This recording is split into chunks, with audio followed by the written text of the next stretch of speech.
Before we dive in, let's take a moment to understand exactly what we mean by tech support scams.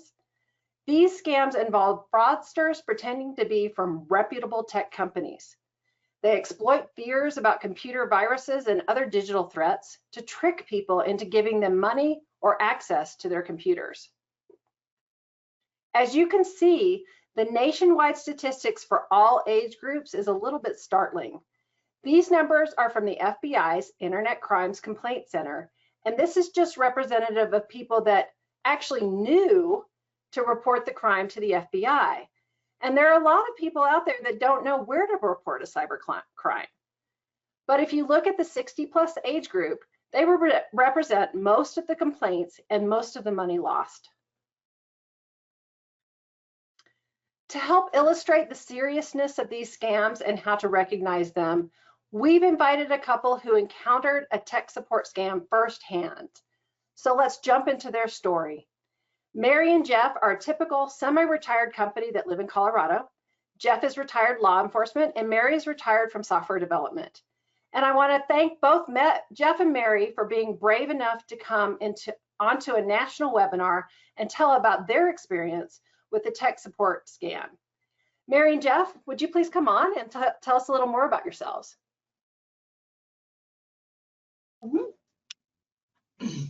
Hi, I'm Jeff. I'm the intended victim of this scam. Anyway, I've got law enforcement background. I wouldn't say I'm illiterate with computers, but I try to stay up with it, and I'm just thankful my wife was able to get me out of a possible problem with my computer. And Mary?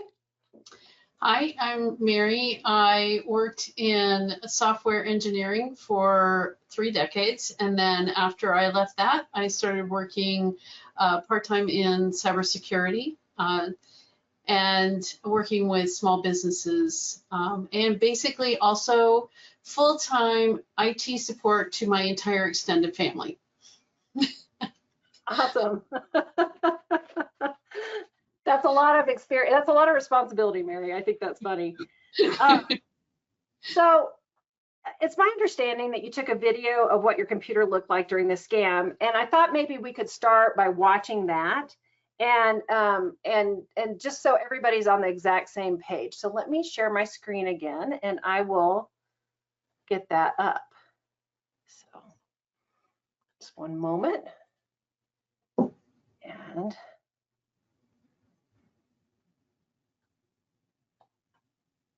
okay, can you see my screen okay, Mary and Jeff? Yes. Okay, thank you. Okay, so this is what we heard, and I'm going to turn up the volume so that the people at home can really hear what it said, and you can talk about the volume afterwards. So, to unlock the computer, please call support immediately. Please do not attempt to shut down or restart your computer. Doing that may lead to data loss and identity theft. The computer lock is aimed to stop illegal activity. Please call our support immediately. Important security message. Your computer has been locked up.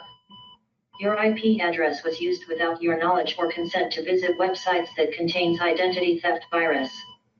To unlock the computer, please call support immediately.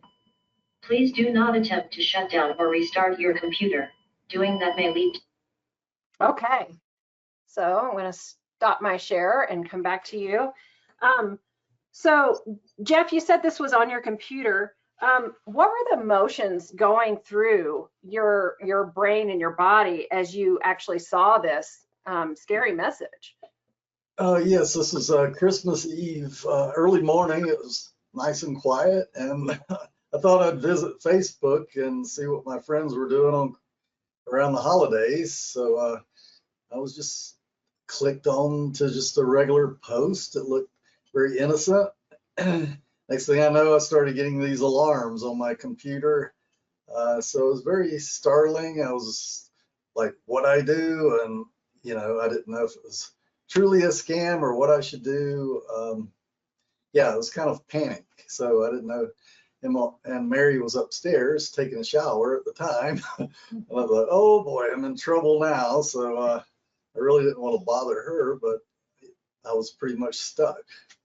And I did try to X out, which they told me not to do, and it just didn't, I don't know, it didn't do anything. It just kept going off and making a lot of noise. Yeah, a lot of times on those windows, they'll disable the X. Mary, what was your perspective when you heard this from the other room?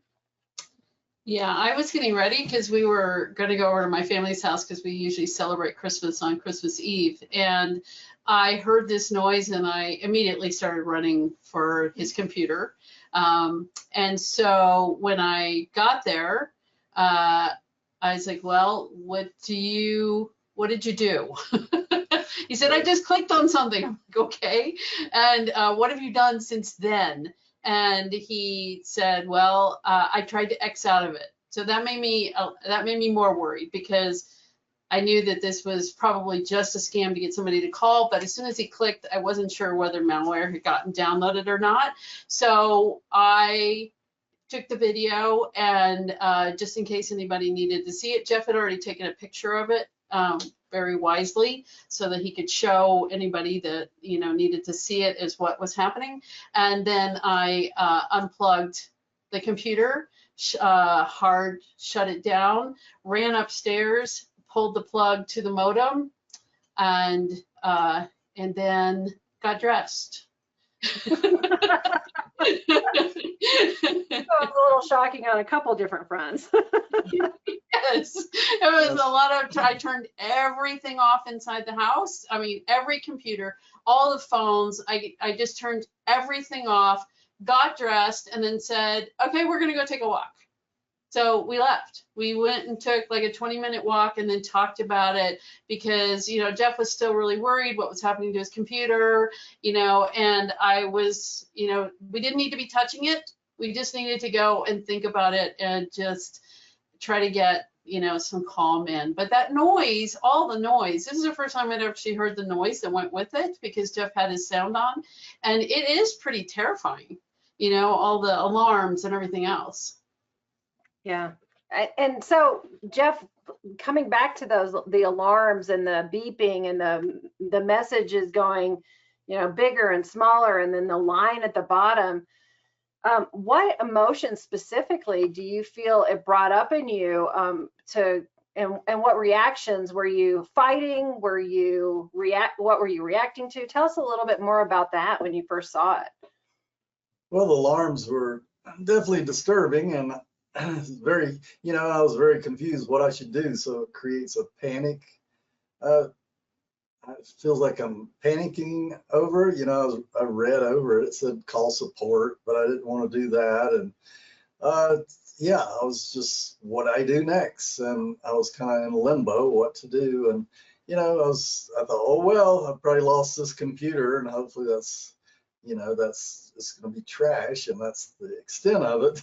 So that was going through my mind, but I was waiting. I knew Mary could do something or let me know for sure if we could salvage my computer, and hopefully they didn't get into my accounts. So yeah, I was very, very upset, and I was surprised that a simple link that was on Facebook, I guess it could have been anywhere, but it just it wasn't an ad that I knew of, but it looked very innocent, and it took me from being very relaxed state to sheer panic, So that's the state of my emotions at that time. Well, and I think you told me earlier, Jeff, that that the Facebook, it just looked like a normal post what you clicked on. Yes, it did. It just looked like something, I was looking for friends' posts and things like that. So yeah, it looked very normal. I mean, it didn't look like anything, like a true ad, So it was possibly disguised as a regular post, and just want to read more information about it. So, right. Yeah. Well, and I think that's interesting. You just mentioned that, you knew not to click on ads, right? Yes. But this looked so normal and it did not look like an ad that could cause this kind of panic and upset and distress. So I think that's a really good point to let people at home know that, they can disguise the ads or the, the post to look like whatever they want, which, is definitely some of the ways they get us with social media, especially. So tell me a little bit, these are very typical feelings, by the way, the panic, the upset, the stress, the worry that you're going to lose your computer, or that you're going to lose your pictures on your computer and your files, and that they might get into your bank accounts through your computer.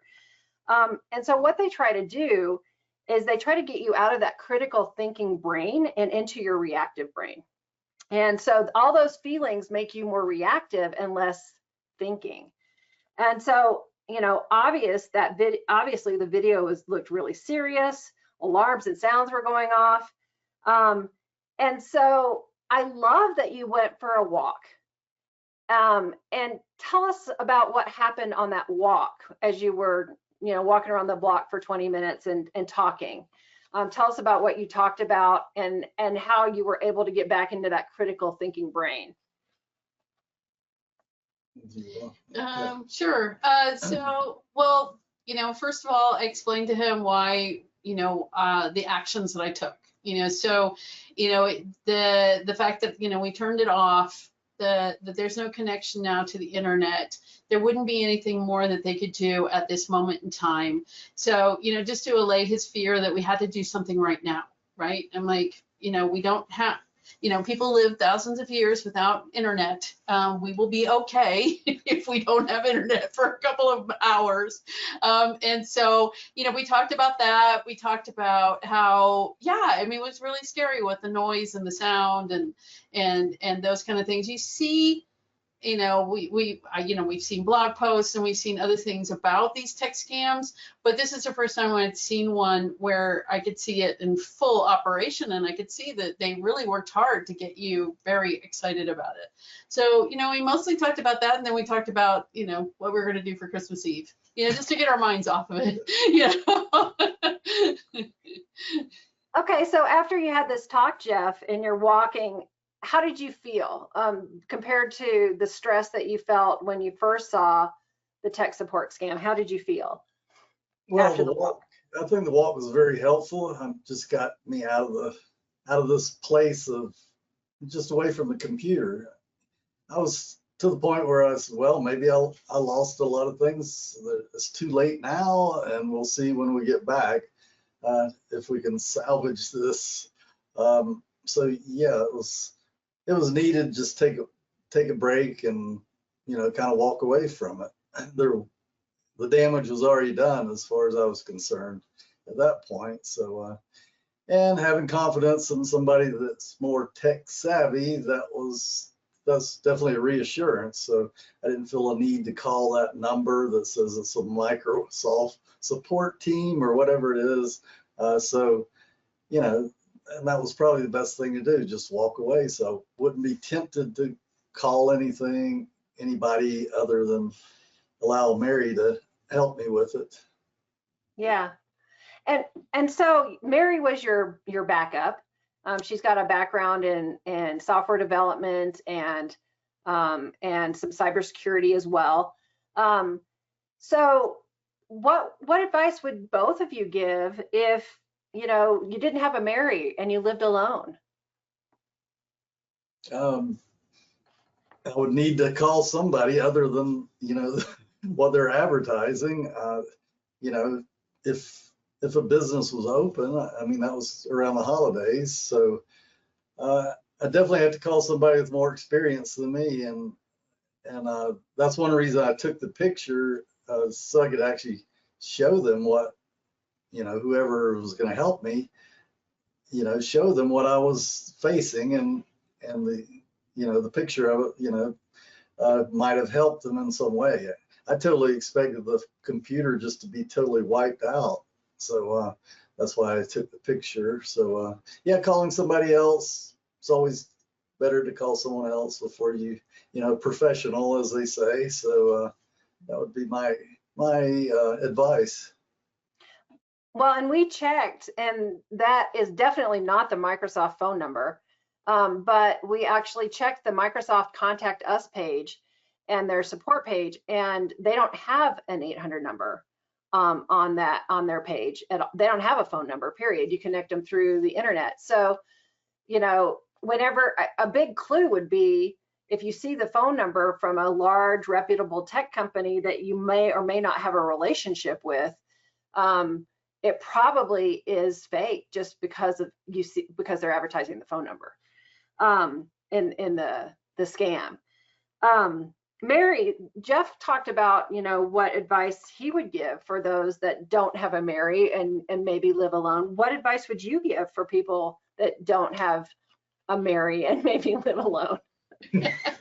Well, I get this a lot because remember I'm the IT support for my extended family, which also means all their friends too.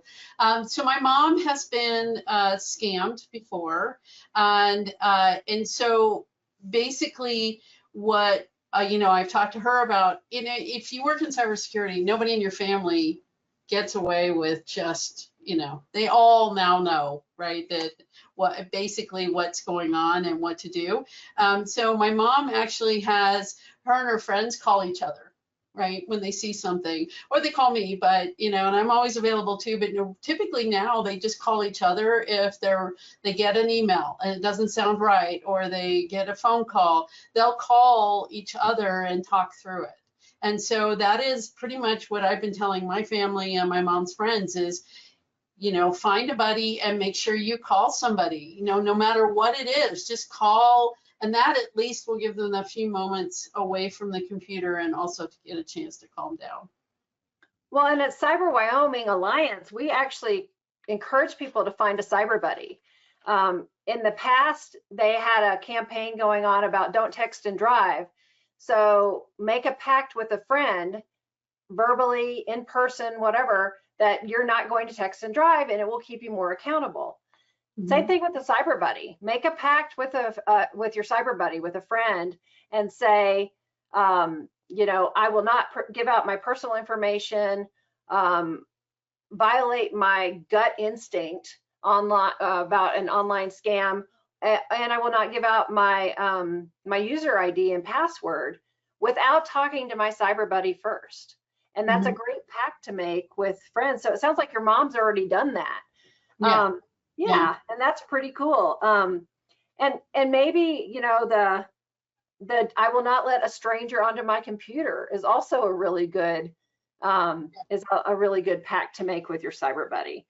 A lot of times the hackers will, you know, really up that emotion as they don't tell anybody, and you know, as you experience, Jeff, you know, you're going to lose everything on your computer. And so let's get back to that. Did you lose anything on your computer? No, I didn't lose anything. Just thankfully, yeah, it all worked out. Yeah. So tell us how you recovered your computer. So you turned everything off in the house, all the internet related stuff. You turned it all off in the house, and you unplugged your cable modem. How did you come back online, and how did you clean your computer? So shall I take this? Yeah, Since you I did it. Yes. Since I did it. So at that point, I didn't trust anything. I certainly didn't want anything infecting the rest of our equipment. We have a lot of tech equipment, or at least I do. And so I used my phone because my phone gets updated, you know, constantly, and I felt more secure with my phone. And so using my cell signal, I turned it into a hotspot and connected Jeff's phone computer to that. So it still wasn't connecting to the internet. It was only connecting to my phone. The worst thing that would have happened is his phone potentially his computer could have infected my phone. So using that, then I brought up his antivirus. I checked it needed to be updated. So, you know, using the hotspot, we downloaded what we needed to download, got everything set up, and then we did a deep scan on it. And at that point, we still walked away from the computer. We still had stuff to do for Christmas Eve. I still had some dishes I had to take over.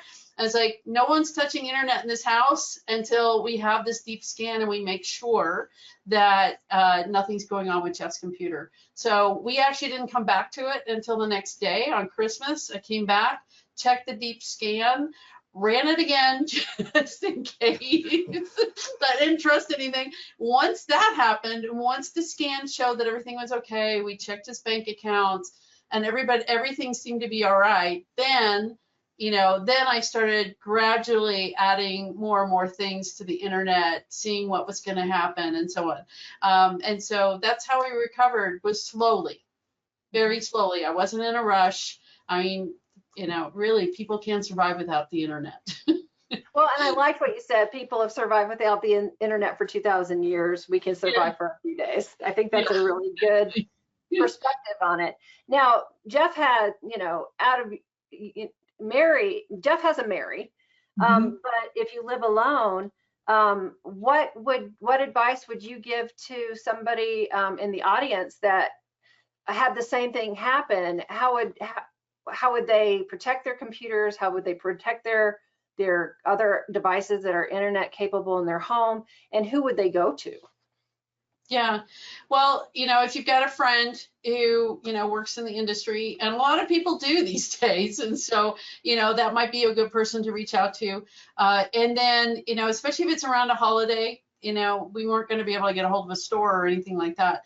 But one of the things, my mom and her friends know is they all have antivirus. There are phone numbers published typically for those antivirus companies. And so, to call them. Now, one of the things somebody told us is be careful when you search online, because it's usually what we tell people. Don't call the number that's on the screen, go and research it, but don't call the number that's in an ad, because it might be part of that same scam. So you have to go down in Google, down below all the ads, and then call your antivirus. That would be one. If if it's not a holiday, there are computer repair shops, there's Cyber Wyoming, the AARP has a it's not 24-hour, but the AARP has a phone number that they publish on their website. So, there's other places you can go. Mm-hmm. Well, and if you can live without the internet over Christmas, there's always Monday where you can, take the computer to a local repair store. And ask them to do a scan for you on that. And I guess the other thing is, if Jeff said you were worried about your bank accounts, you could probably call your bank. Most of them are open 24/7, even on the holidays, with at least a general help desk that can check and make sure that your bank account hasn't been breached. And that's always a good thing to check too.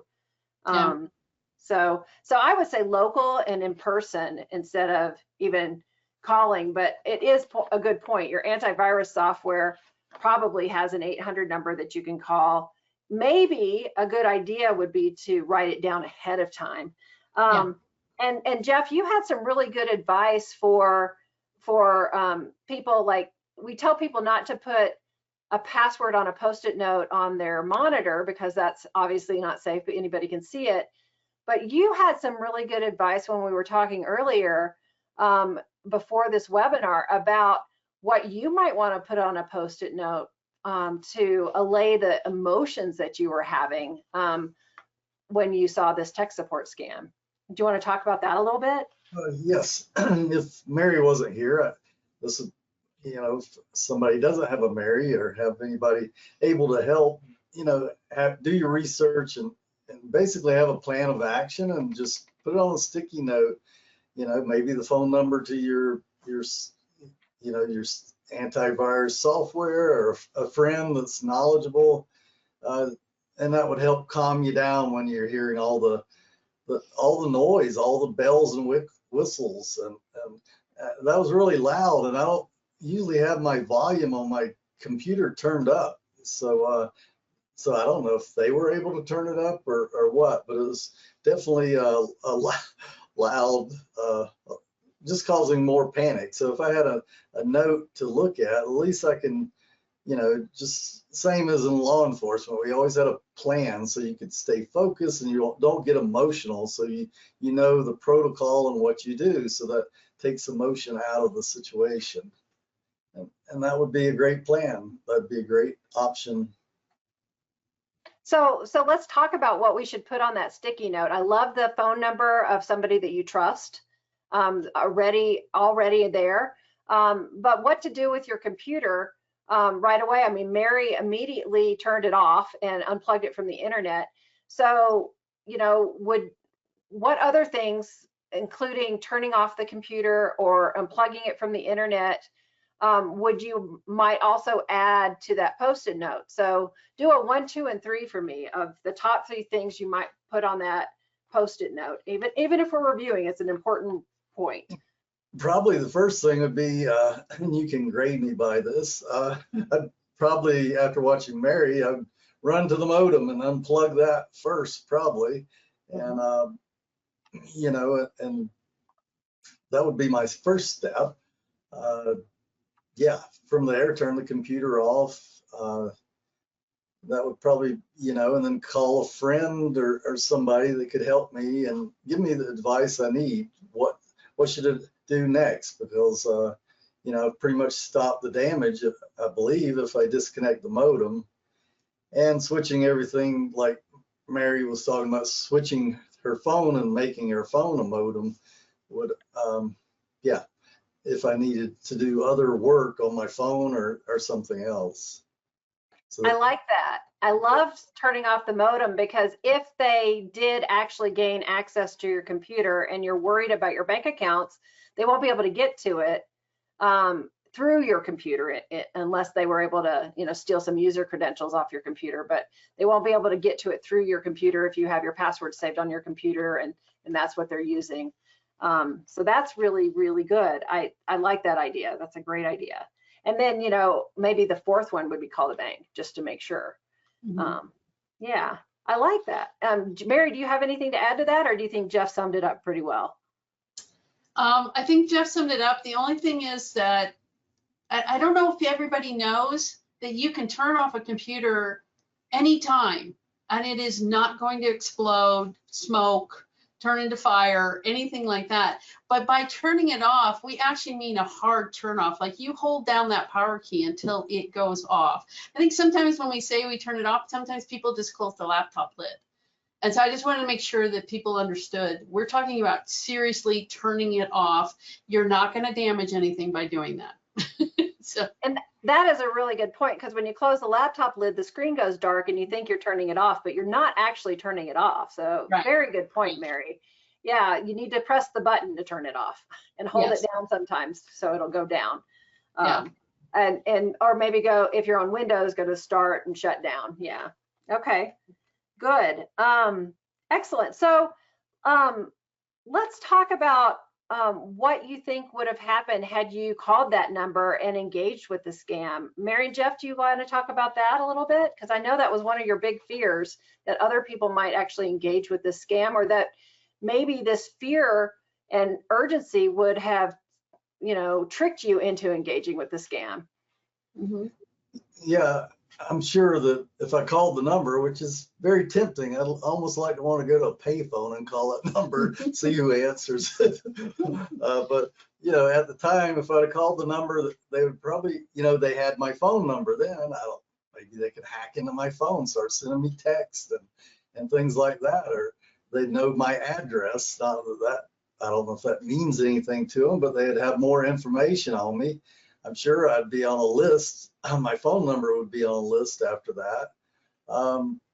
You know, if the guy was really persuasive and I was willing to hand everything over to him, he could have talked me into giving him access to my computer, and that would have definitely been an issue. I mean, that would have been the ultimate for him, because he would have control of my computer, him or her, whoever it is. So yeah, that's what could have happened. You know, they could have just downloaded more spyware or whatever, and then they'd have everything.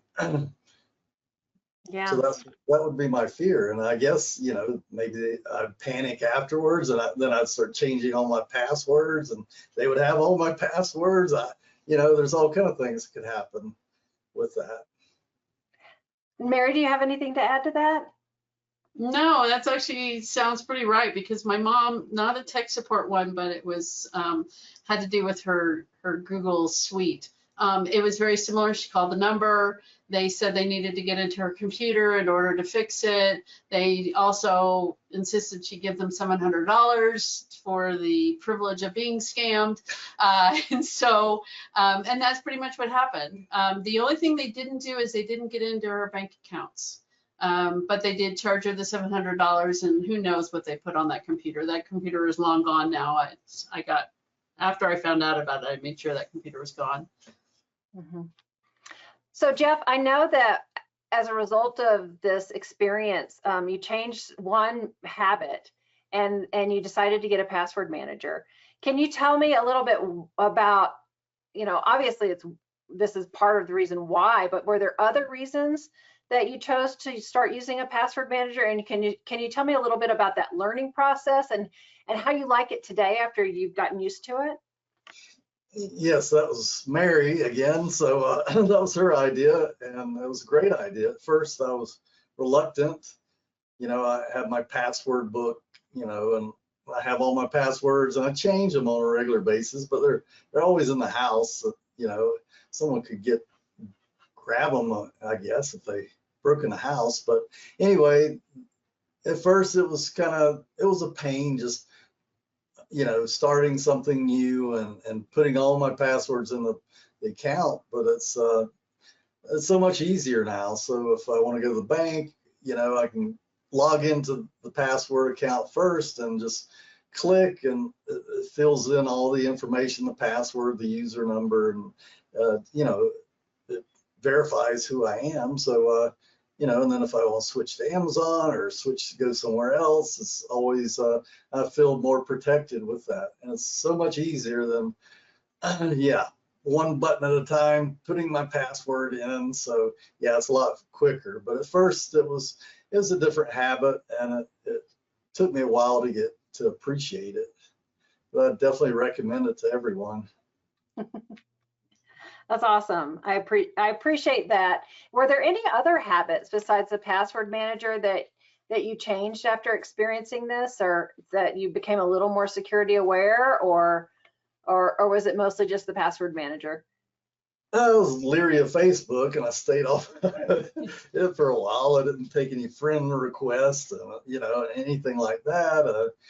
So that's kind of, I just kind of like, okay, I'm just gonna not click on anything for a while, and just observe Facebook and not participate in it. So I think that's my main habit is, changing all my passwords, especially after this event, just in case. And so everything's good now. That's great. Awesome. Is there anything else you'd like to add just to the audience at home about, the emotions and the fear and the experience that you had with this, just to reassure others that might have also been victims of this tech support scam, and to talk to them? What would you like to say to them? Well, it can happen to anybody, and not to be afraid to call somebody and ask for help, because it's embarrassing, because Mary was upstairs, so I'm looking at the buttons you can click. You can hit the cancel, the OK. I went all the way up to the X, and I clicked on it. Didn't really do anything, but I mean, one of those other buttons could have really done some damage. So, having some kind of plan would relieve that fear, because, once we're in a state of fear, we're just trying to react. We're trying to escape this situation. So, it's just trying to use your logical mind, and, after, lock everything down, like we said, unplug the modem and go for a walk, or call your friend, tell them what happened. So I did like the idea of taking the picture, because then if I had some explained, if it did wipe it completely out, maybe a shop would have had some kind of understanding of what kind of virus this was. But yeah, just get out of this fear. I mean, what's the biggest thing is you know, maybe you lose your computer or something like that. But yeah, it's trying to get out of the fear state, having a plan and a plan of action, and just go by the plan. Great advice. Mary, do you want to add anything to that about for anybody that might have experienced these same emotions in a tech support scam at home? I'd say make friends with people who work in computers. So you have somebody to call. We're really nice people. So make friends. You join our Facebook page. Yeah, that's right. I mean, you know, there's places that you can prepare, you know, like you can, the more you understand about this, I mean, people are here at this webinar, which is great. So you're obviously interested in finding out about this kind of stuff. You know, like Cyber Wyoming has, you know, something called a hacker's brief they send out every week about different scams and stuff like that. But the more you know, the more calm you're going to be in these kind of situations, because you're going to know the next time, you know, if this ever happens to you or happens to a friend of yours, you're going to be like, oh, that's fine. You know, just, you know, let's just turn the computer off. Let's unplug the modem. You know, everything, you know, it's all going to be fine. We'll figure this out together. Wonderful. Wonderful. Okay, so I'm going to share my screen again, and there we go. And we'll move on. And Mary and Jeff are more than willing to answer questions at the end, and Corey will be reading those. So keep those questions for just another minute or two, and we'll get to them. So as we saw, what happened with Jeff's computer, tech support scammers often use these fear tactics, like the sirens or the urgent messages and the alarm. And this makes victims take immediate action. And Jeff even said he was tempted to take this immediate action. So some other common tactics that I employ, following Mary's advice of getting to know what types of scams are out there and what types of tactics they use. Typical tech support scam tactics are impersonating legitimate companies. You saw on this screen print that they were impersonating Microsoft. It wasn't really Microsoft. They spoof caller IDs and websites and online ads. You heard Jeff say that he wasn't clicking on an ad in Facebook. He knew he wasn't supposed to click on ads in Facebook, but it didn't look like an ad. And it looked like an innocuous post that he wanted to read more about. They exploit your trust and your fear. And then they offer unrealistic solutions or services. So these are the common tactics that they use. And just as a reminder, if you do decide to Google and try to find the real phone number, notice that this one says it's the Microsoft Support Call Center 24-hour helpline, but it's not going to Microsoft. It's going to, it's a sponsored ad, and just about anyone can buy it. And PCmatic actually asked us to show that why there's not a PCmatic phone number. It actually has one. They actually post, because they're a responsible company, about why they do not have a phone number to call, and it's partially because of these types of impersonators. And so it's very important to make sure that you look at the actual website's contact us page if you need to contact that tech support company. And what you can do to protect yourself. I loved the Post-it note idea. It was such a good idea. Have that plan of action on a Post-it note on your monitor that says, turn off your cable modem, turn off your computer, make sure it's not just closed, but turn it off. And then call a trusted person that you know of in advance. But there's other ways too. Mary mentioned staying informed about common scam tactics, like attending the cybercrime support series or webinar series by PCmatic. Never sharing personal or financial information with unsolicited callers. Tech support scams sometimes come by phone as well. They're not always on the computer. Verify the legitimacy of requests for remote access. So here's the rule of thumb. Never share your computer with a stranger. If you don't know them, you wouldn't let them into your house. So don't let them into your computer. And then trust your instincts and seek that second opinion. Use that spidey sense. It's the best thing to follow, and make sure you have that cyber buddy to talk to in case that spidey sense goes off about something that you're uncomfortable with. And fortunately, there are organizations like the Federal Trade Commission, the FBI, the Better Business Bureau, and AARP that provide valuable resources and support for victims of tech support scams. AARP and the Better Business Bureau, along with just a general Google search, can help you determine if what you're experiencing is a scam. So get out your phone if your computer starts going off and research it. I like the AARP Fraud Watch Network because you can actually call them, and this is their real number.